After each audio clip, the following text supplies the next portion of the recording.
우리가 함께 읽었던 본문 내용을 잠깐 소개하면, 예수님께서는 예루살렘 근처에서 돌아가시고 또 그곳에서 부활하셨죠.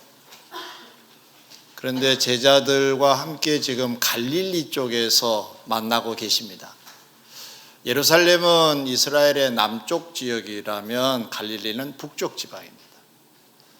한 산에 모여서 제자들은 부활의 주님께 경배를 하고, 경배를 받으신 주님께서는 앞으로 너희들이 어떤 삶을 살아야 될 것인가에 대한 그러한 내용의 말씀을 명령으로 하고 계신 것이 본문 내용입니다. 오늘 이 본문을 특별히 오늘의 본문으로 정한 이유는 두 가지입니다. 하나는 주님이 부활하신 후에 일정을 계산해 보니까 대충 이맘때쯤 되겠다 생각이 들어서, 주님이 지난주에 부활하신 것을 우리가 기념하는 날이었으니까 조금 시간을 지나면 이때쯤 이 상황이셨겠다는 생각이 들어서 선택을 한 거고요.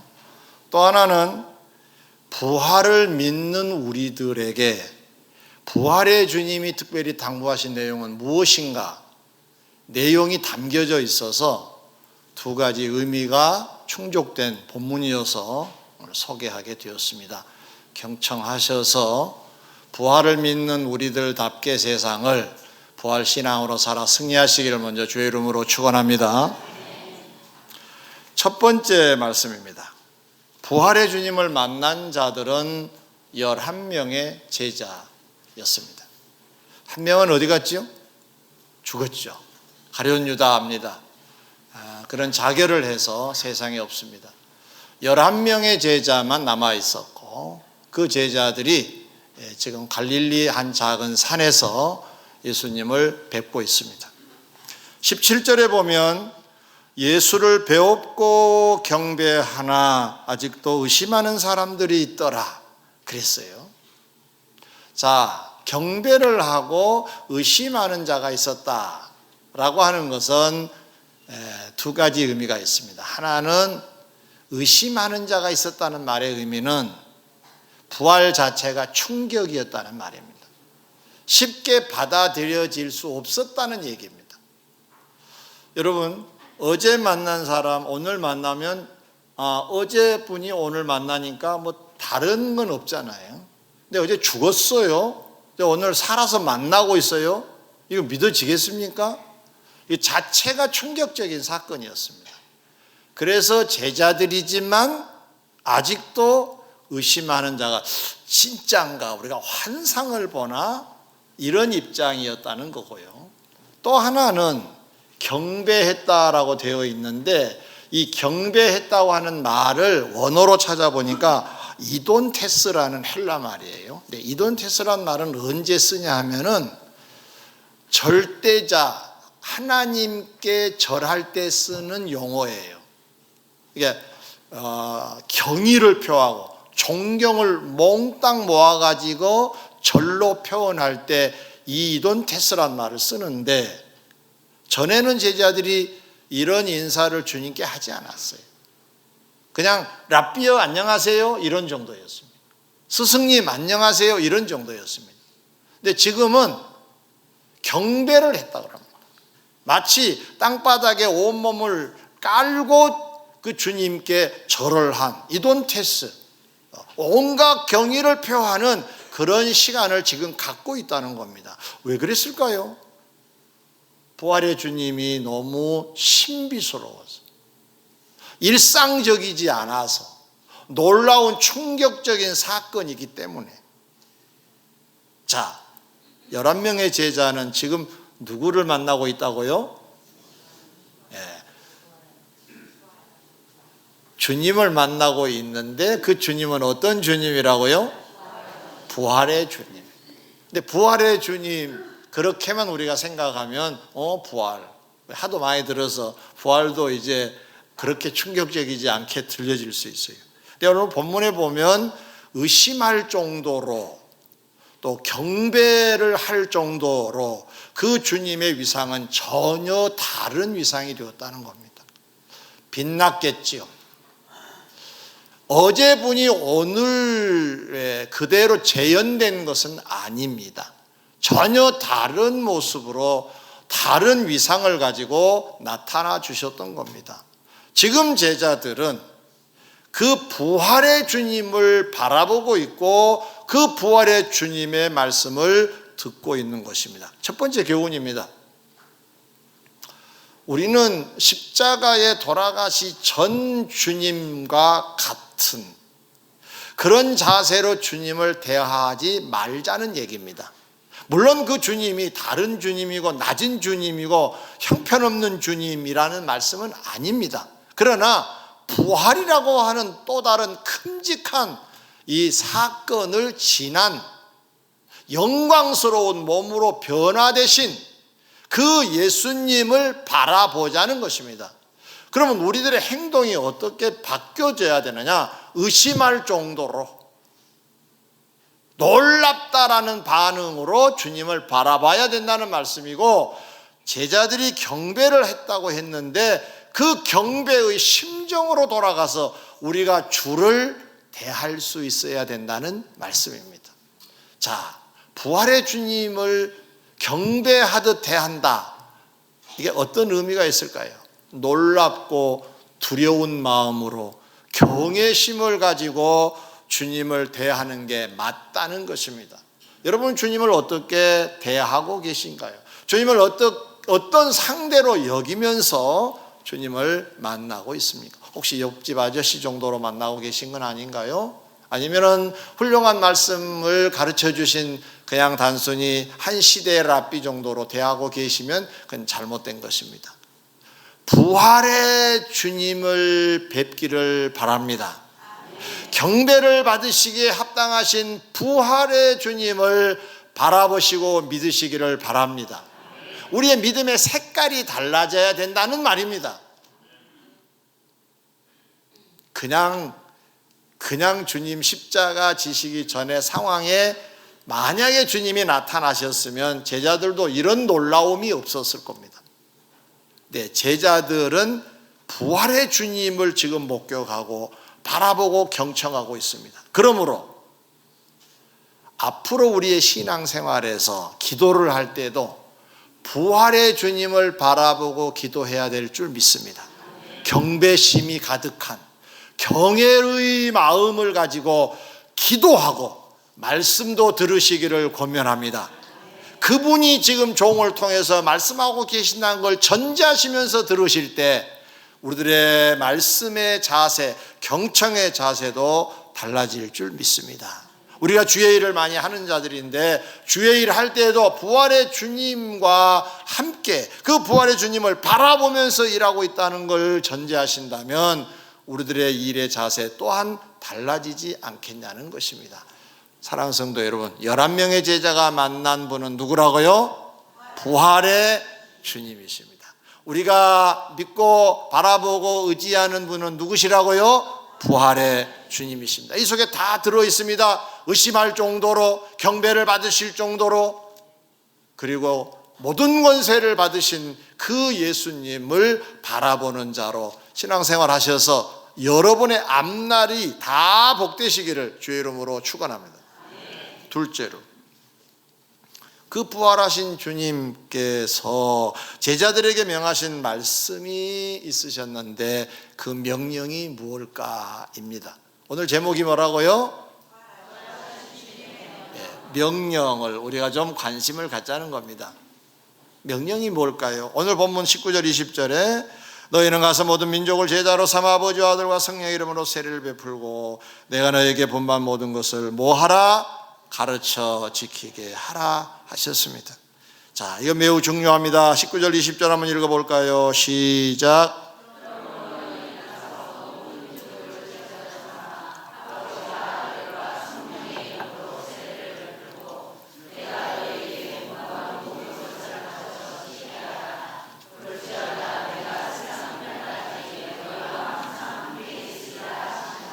아멘. 이 명령을 주님께서는 갈릴리 한 작은 산에서 제자들에게 하고 계신 겁니다. 이 말씀을 좀 더 깊이 들어가기 전에 배경 설명을 좀 해보겠습니다.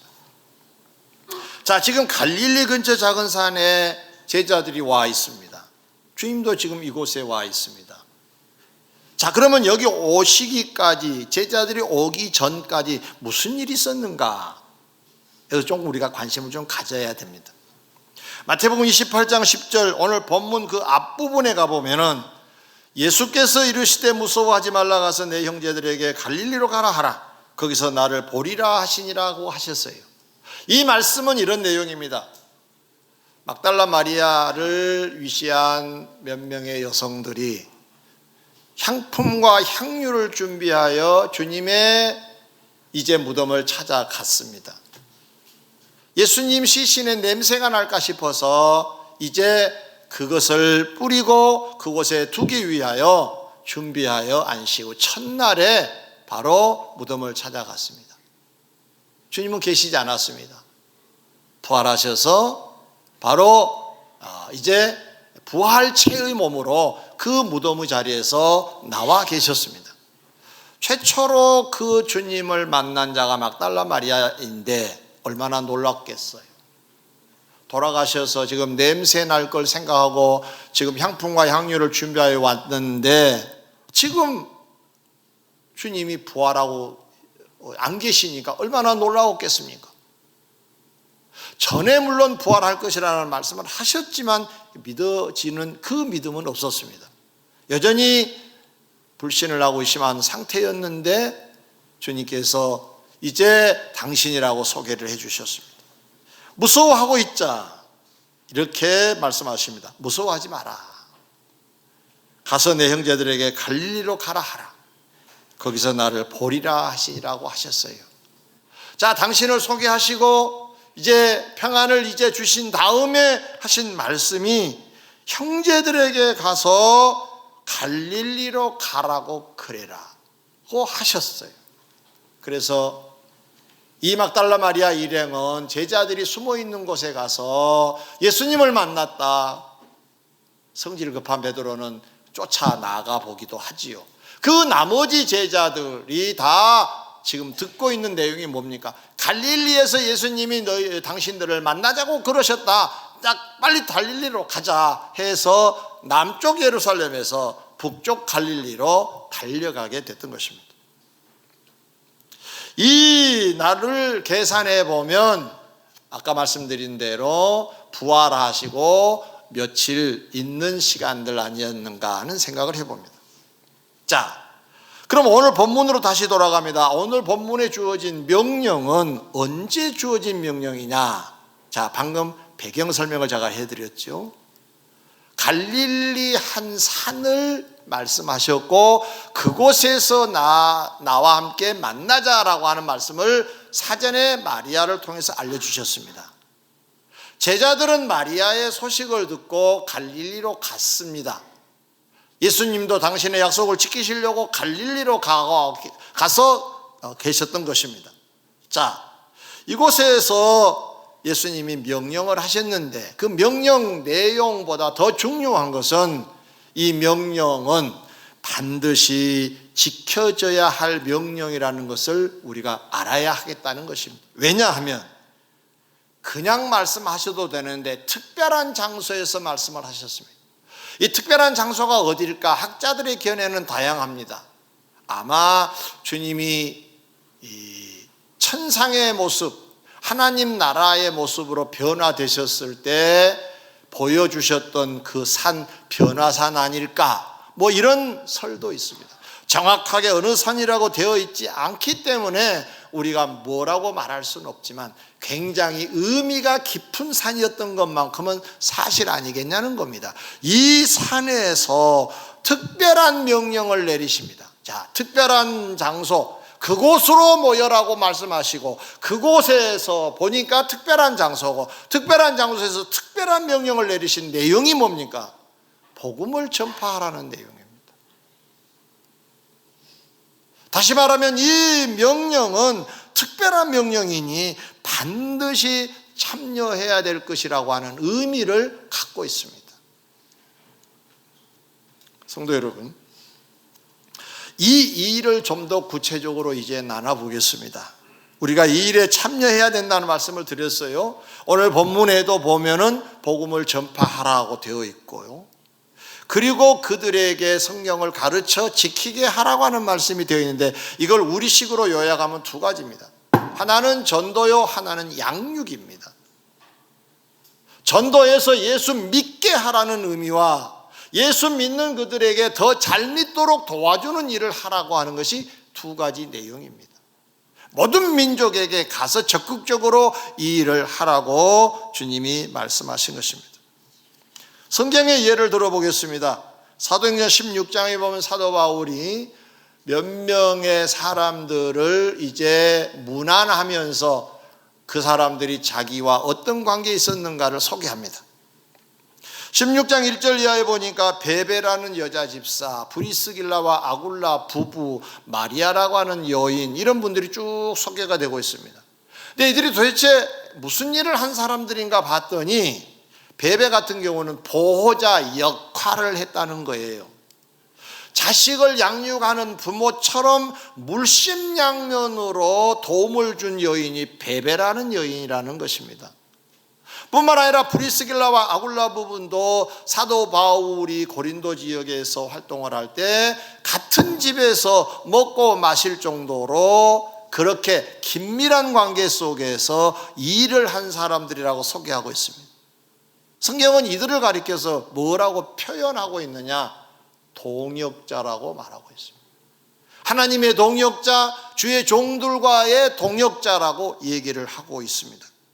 다시 말씀을 드리면 이 시대 부활을 믿는 우리들에게 부활의 주님이 명령하신 것이 전도와 양육인데, 이 의미는 앞서서 전도할 수도 있고 또는 뒤에서 도와줄 수도 있다. 이걸 참여하라는 얘기입니다. 이것을 주님이 부활하셔서 특별한 장소에서 특별한 명령을 하셨다는 말씀입니다. 여러분 모두 다 이 사명이 우리들에게 주어진 줄 믿으시기 바랍니다. 혹자는 말하기를 저는 시간도 별로 많지도 않고 특별한 재주도 없고 여건도 되지 않아서 그 일하고 나하고는 거리가 멉니다 라고 해서 혹시 그동안 그냥 지나쳐 오셨는가 모르겠습니다. 그러나 한 예를 제가 들어드릴 건데, 이분의 예를 듣다 보면 우리가 어떠한 삶을 살아야 될 것인가가 답이 나올 것 같습니다. 언젠가 한번 소개한 것 같습니다만은 서울 서대문구에 있는 한 큰 교회에 일을 합니다. 새 성전을 건축하기 위해서 땅을 다 이렇게 정지 작업을 하고 기공식 예배를 드리게 됐다고 합니다. 근데 그때 예배가 시작되고 끝날 때까지 서럽게 우는 여자 집사님이 한 분 계셨다고 합니다. 매우 담임 목사님은 당황스러웠겠지요. 귀빈들도 많이 오시고 온 성도 왔는데 서럽게 훌쩍거리는 거예요. 크게 울면 제지를 하겠는데 크게 울지는 않지만 아무튼 들릴 정도로 흐느껴 우는 겁니다. 자, 어찌어찌 해가지고 예배를 다 마쳤습니다. 담임 목사님은 온통 그 집사님에게 관심이 쏟아졌습니다. 조용히 찾아가서 묻습니다. 집사님, 왜 그렇게 우셨어요? 그 집사님의 고백입니다. 목사님, 제가 이 교회, 이 동네 이사 와가지고 이 교회 등록을 해서 다니는데 보니까 교회당이 오래돼가지고 너무 헐어서 교회당을 하나 주시면 참 좋겠다 그런 마음은 들었지만 저는 너무너무 가난해서 한몫 뗄 수도 없어서, 뭐 어떤 사람들은 뭣도 하고 그러지만 저는 그런 여건이 못 돼서 고민하다가 기도하는 중에 정성이라도 쏟자, 기도라도 좀 하자 하는 마음이 들었다는 거예요.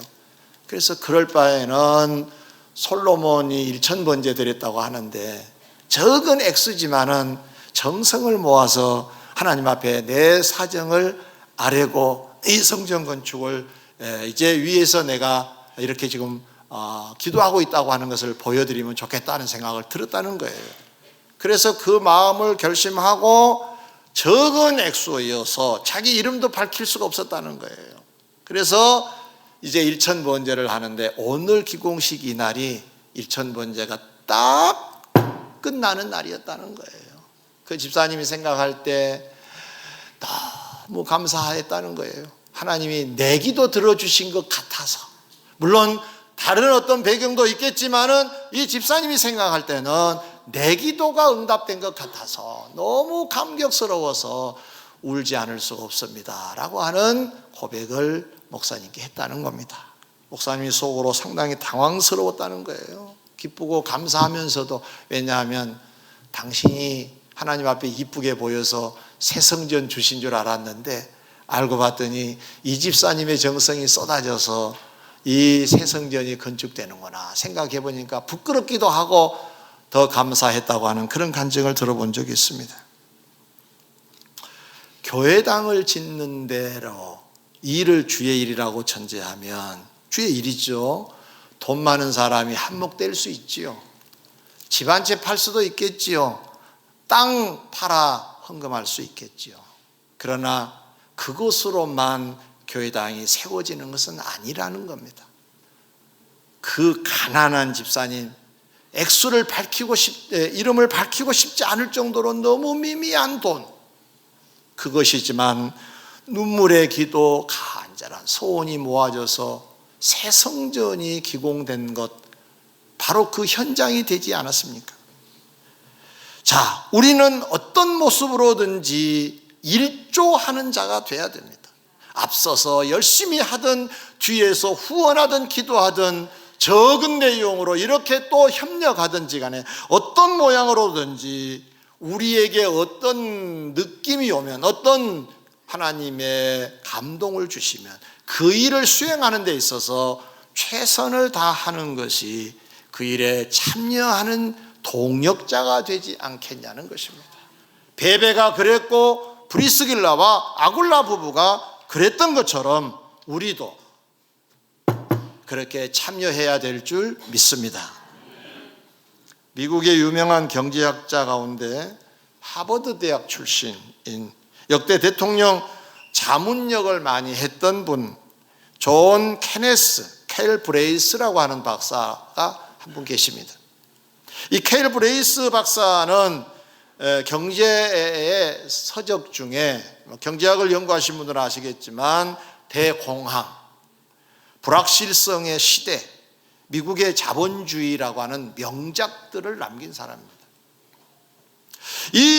그가 이런 훌륭한 글들을 많이 써서 많은 사람들에게 경제 교과서로 사용할 정도로 참 그의 명성 또한 높아졌는데, 그의 자서전에 평생 자신을 도왔던 한 여성을 소개하는 특이한 일이 있었습니다. 자서전에 소개된 여성의 이름은 에밀리라고 하는 여성입니다. 한 번은 케일 브레이스 박사가 너무 일에 지쳐서 피곤해서 들어와 낮잠을 잡니다. 비서에게 말합니다. 누구에게 전화가 오더라도 지금 내가 너무 피곤하니까 받을 수 없어. 그러니까 다 거절해다오. 그렇게 부탁을 해놓고 잠이 들기 시작했습니다. 너무 일이 많아서 한 번 잠이 들어 너무 깊이 들어간 겁니다. 그때 전화가 한 통 백악관에서 왔습니다. 여기 백악관이라고, 박사님을 좀 바꿔달라고.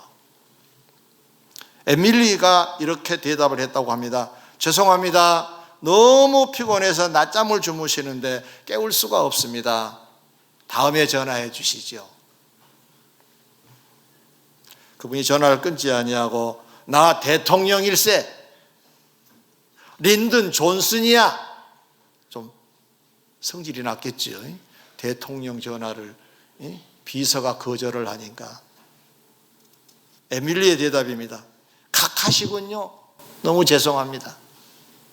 그런데 저를 고용하신 분은 각하가 아니고 교수님이십니다. 그래서 저는 저의 주인의 명을 따라야 합니다. 전화를 끊었다는 거예요. 화가 났지만 가만히 생각해 보니까 너무 훌륭한 여성이에요. 그래서 며칠 후에 그 교수와 통화를 하는 자리에서 교수에게 이런 부탁을 했다고 합니다. 박사님, 에밀리라고 하는 여성을 백악관에 보내주면 안 되겠냐? 나와 함께 일하고 싶다. 이런 부탁을 했다고 합니다. 사랑하는 성도 여러분, 우리의 주인은 부활의 주님이신 줄 믿습니다. 그 부활의 주님이 우리에게 명하신 것이 바로 복음 전선에 참여하라는 것입니다. 순종만 우리 몫인 것 같습니다. 할 때 그 여인이 박사의 집에서 백악관으로 옮겨지는 것처럼 더 귀한 대접을 우리는 주로부터 받게 될 줄 믿습니다. 이 사실을 우리가 기억하면서 우리의 자리에서 우리가 해야 될 일, 복음을 전하거나 복음을 전하는 자를 돕거나 또 다른 차원에서 성도로 세워주는 일을 우리가 끊임없이 한다면 우리는 복음 전선의 참여자가 될 것이고 주의 명령을 순종하는 자가 될 것이고 순종하는 자에게 주어지는 상급도 주어질 줄 믿습니다. 세 번째 마지막입니다. 명령받은 제자들에게 주님은 명령만 하시지 않고 약속 하나를 해 주셨습니다. 약속 내용은 20절입니다. 볼지어다 내가 세상 끝날까지 너희와 항상 함께 있으리라고 하셨어요. 왜 이 말씀을 하셨을까? 당시에 지금 이 제자들이 처한 이 사회의 환경은 어떠했느냐? 산헤드린 공회라고 하는 이 공동체가 예수님을 십자가에 줄기차게 몰아붙여서 죽게 했거든요. 그 산헤드린 공회가 아직도 그 위협이 대단했습니다. 사도행전을 보면은 이 산헤드린 공회원들이 초대교회에 어떠한 잘못을 했는가가 쭉 소개되고 있는데 지금은 그때는 아니지만은 이것이 예상되었기 때문에 주님이 이들에게 이 말씀을 하셨던 겁니다. 다시 말씀을 드리면 산헤드린 공회원들의 위협이 아직도 존재하고 있어서 이들이 만약에 활동을 시작하면 이들을 잡아갈 것이고 때로는 채찍질할 것이고 때로는 죽일 것인데 이것을 감잡은 제자들의 입장에서는 두려움에 빠질 수밖에 없었겠죠. 그때 주님이 하신 말씀이 두려워하지 말아라. 내가 세상 끝날까지 너희들과 함께 하겠다. 이 약속을 해 주신 줄 믿습니다. 자, 이 본문에서 우리에게 주시는 교훈이 무엇일까요? 주님은 우리들에게 단순한 명령만 내리신 분은 아닙니다. 우리의 미래를 예견하시고 우리가 만날 어려움까지 내다보시면서 우리를 도와주시겠다고 함께 하시겠다고 약속하신 분이신 줄 믿습니다. 우리를 위로하시고 우리를 격려하시고 우리에게 소망을 주시고 우리에게 용기를 주신 분이 부활의 주님이신 줄 믿습니다. 부활의 주님의 명령을 받들어 사시는 과정에 힘들고 어려우시더라도 함께 해주시겠다고 하는 이 약속을 굳게 믿고 용기 있게 세상을 살아 승리하시기를 주의 이름으로 축원합니다. 시편 139편 17절 이하에 보면 한 시인은 그런 주를 향하여 이런 고백을 합니다. 하나님이여 주의 생각이 내게 어찌 그리 보배로우신지요. 그 수가 어찌 그리 많은지요. 내가 세려고 할지라도 그 수가 모래보다 많도소이다. 내가 깰 때에도 여전히 주와 함께 있나이다 하면서 감격스러워서 찬양하고 있는 것을 볼 수가 있습니다. 여러분을 생각하는 그 생각이 너무너무 보배로우시대요. 여러분을 생각하는 그 생각이 모래보다 많다고 합니다. 뿐만 아니라 여전히 함께하고 계신다고 하셨습니다. 이 시인의 찬양처럼 우리도 늘 이렇게 우리와 함께 하시는 주님, 우리를 위해서 더 많이 연구하고 계시고 많이 생각하고 계시고 우리를 손잡아 이끌어 주신 그 주님께 이러한 내용으로 우리도 화답의 찬송을 해야 될 줄 믿습니다. 여전히 우리와 함께 하신 주님을 찬양하면서 특별히 부활의 주님의 명령을 여러분 마음속에 간직하고 이제 한 걸음 한 걸음 내딛는 여러분들 승리하시기를 주의 이름으로 축원합니다.